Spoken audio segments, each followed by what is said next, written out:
Hi friends, எப்படி இருக்கீங்க? இன்றைக்கி நம்ம சொல்ல போகிற இன்ஃபர்மேஷன் என்னென்னா, இன்றைக்கி தேய்பிறை அஷ்டமி.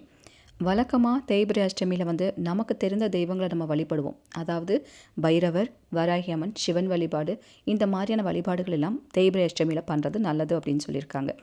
ஆனால் பர்டிகுலராக காளி வழிபாடும் தேய்பிறை அஷ்டமியில் பண்ணுவாங்க. காளியில் பார்த்திங்கன்னா நிறைய வகைகள் உண்டு. நமக்கு தெரிஞ்சும் காளி, பத்ரகாளி இவங்க தான் நமக்கு தெரியும் நினச்சிருக்கோம்.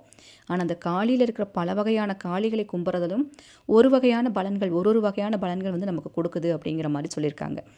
அதில் ஒருத்தங்க தான் தக்ஷண காளின்னு சொல்லுவாங்க.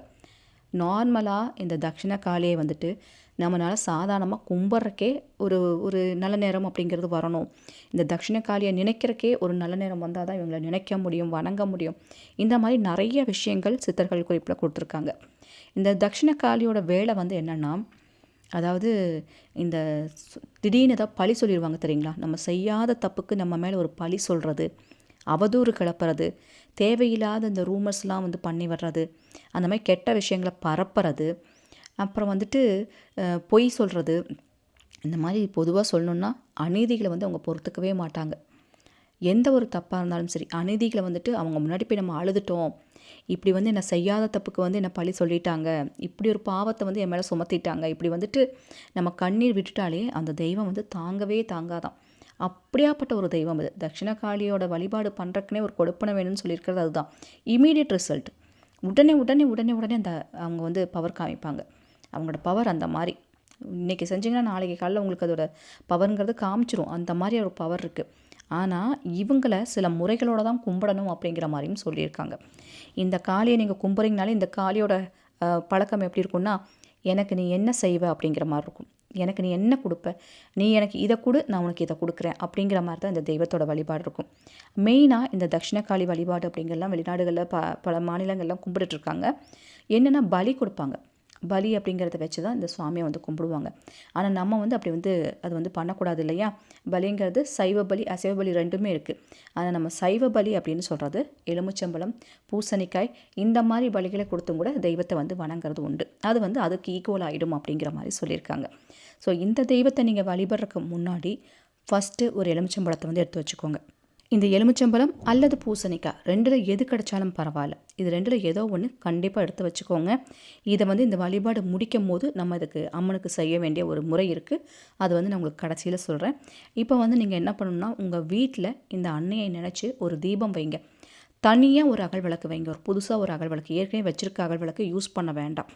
தனியாக ஒரு அகல் விளக்கு எடுத்து வச்சு வழிபாடு பண்ணணும்.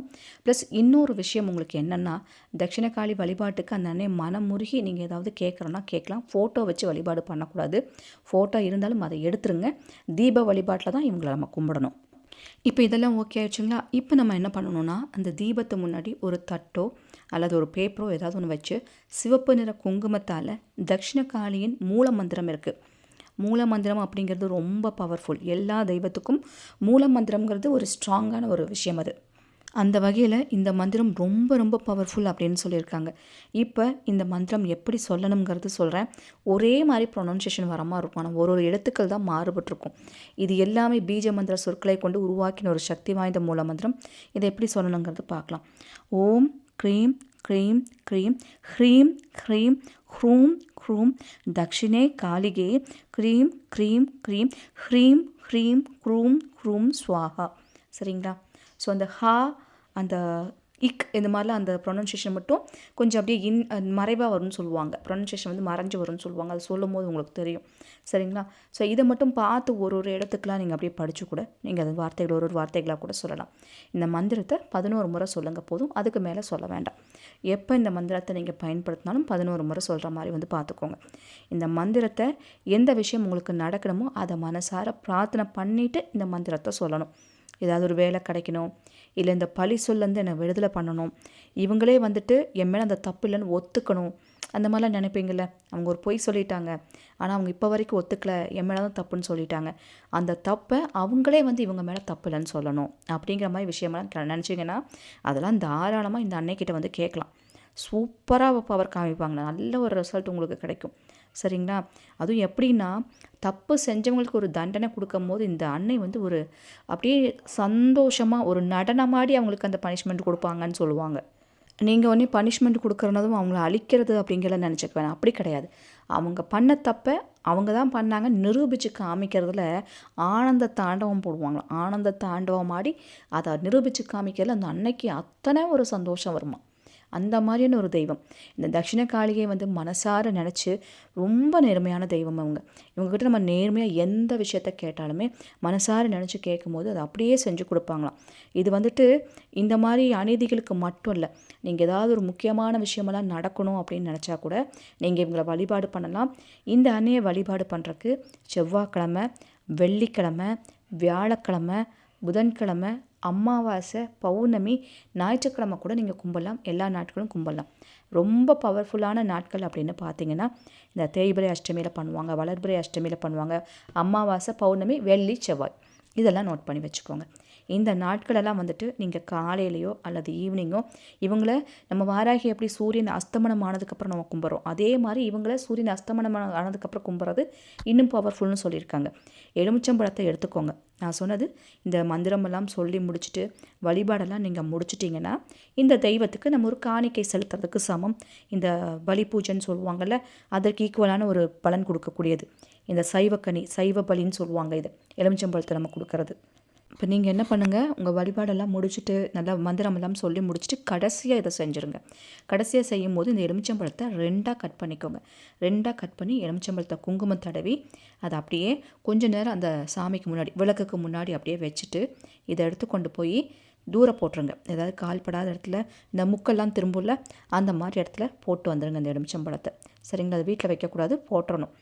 நீங்கள் அன்றைக்கி நைட்டே போட முடியலனா கூட அடுத்த நாள் நீங்கள் வெளியே போகும்போதாச்சும் யாராவது ஒருத்தவங்க கொண்டு போய் அதை தூர வீசிட்டு வந்துடுங்க. அதாவது இதை என்ன சொல்லுவாங்கன்னா, தேவர்களும் ரிஷிகளும் கூட தாங்க முடியாத ஒரு பிரச்சனை வருது, அவங்களாலேயே சமாளிக்க முடியலங்கும் போது இந்த தட்சிணகாளி கிட்ட போவாங்களாம். தட்சிணகாளி வந்தாங்களா, வேலையை முடித்தாங்களா, போயிட்டே இருப்பாங்க. அந்த மாதிரியான ஒரு சூப்பர் பவர்னு சொல்லுவாங்க இவங்களை. அந்த மாதிரி ஒரு பவர் காமிக்கக்கூடியவங்க. அதனால் நீங்கள் இந்த வீடியோ பார்க்குறவங்க ரொம்ப இக்கட்டான சூழ்நிலையில் இருக்கேன், என்ன வழினே தெரியலைங்க, என்ன பண்ண போகிறேன்னு அடுத்து தெரியலன்னு நினைக்கிறவங்க தட்சிணகாளியை வழிபாடு இன்றைக்கி அஷ்டமி கண்டிப்பாக பண்ணுங்கள். நல்ல ஒரு ரிசல்ட்டு காமிக்கும். நம்பிக்கையோட மனசார கும்பிடணும் இவங்களெல்லாம் கும்பிடும்போது. சரிங்களா? நமக்கு எந்த அளவுக்கு நம்ம நம்பிக்கையோடு அவங்ககிட்ட கேட்குறோமோ அந்தளவுக்கு அவங்க சந்தோஷமாக ஓடி வந்து அந்த விஷயத்த செஞ்சு கொடுப்பாங்க. தப்பு செஞ்சவங்களுக்கு தண்டனை நிச்சயம். அந்த தண்டனை எந்த அளவுக்குன்னா அவங்களே அந்த தப்பை ஒத்துக்குவாங்க, இல்லைன்னா அவங்க அந்த தப்பை மற்றவங்க மேலே பழி போட்டால் அந்த பழியை எடுத்துருவாங்க. இந்த மாதிரியான விஷயங்கள் நடக்கும். இந்த வழிபாடு பர்டிகுலராக யாரெல்லாம் பண்ணுவாங்கன்னா, இந்த பெரிய பெரிய தொழில் பண்ணுறவங்க, சுற்றியுமே எதிரிகள் பார்த்துட்டே இருப்பாங்க, ஒரு பில்டர்ஸ் லைனில் இருப்பாங்க. அவங்களுக்கெல்லாம் பார்த்திங்கன்னா அடுத்தடுத்து அவங்க ஒன்று பண்ணிகிட்டே இருக்காங்க. எப்படி அவங்க பண்ணிகிட்டே இருக்காங்கன்னு ரொம்ப இந்த பொறாமை பிடிச்ச அந்த எதிரிகள் தொல்லை வந்து நிறையா இருக்கும் அவங்களுக்கு. அந்த மாதிரி எதிரிகள் தொல்லையிலேருந்து காப்பாற்றணும் அப்படிங்கிறக்காண்டி தட்சிணகாளிகை வழிபாடு ஒரு மாதத்தில் ஒரு வாட்டியாச்சும் பண்ணுவாங்க. அமாவாசைக்காச்சும் பண்ணுவாங்க, இல்லை அஷ்டமியில், செவ்வாய்க்கிழமை, வெள்ளிக்கிழமையிலாச்சும் ரொம்ப பிரச்சனை இருக்குன்னா கண்டிப்பாக பண்ணுவாங்க. ஸோ வீடியோ பார்த்துட்ருக்கிறவங்க நீங்கள் அந்த மாதிரியெல்லாம் இருக்கீங்கன்னா கண்டிப்பாக செஞ்சு பாருங்கள், நல்ல ஒரு மாற்றம் தெரியும். ஐ திங்க் நான் சொன்ன இன்ஃபர்மேஷன் உங்களுக்கு யூஸ்ஃபுல்லாக இருக்கும்னு நம்புகிறேன். பிடிச்சிருந்தால் லைக் பண்ணுங்கள், உங்கள் ஃப்ரெண்ட்ஸுக்கும் ஷேர் பண்ணுங்கள். இது போல் பல இன்ஃபர்மேஷன் சொல்கிறதுக்கு நான் காத்துட்டே இருக்கேன். உங்கள் அன்பு தொழில் ராஜி. Thank you so much.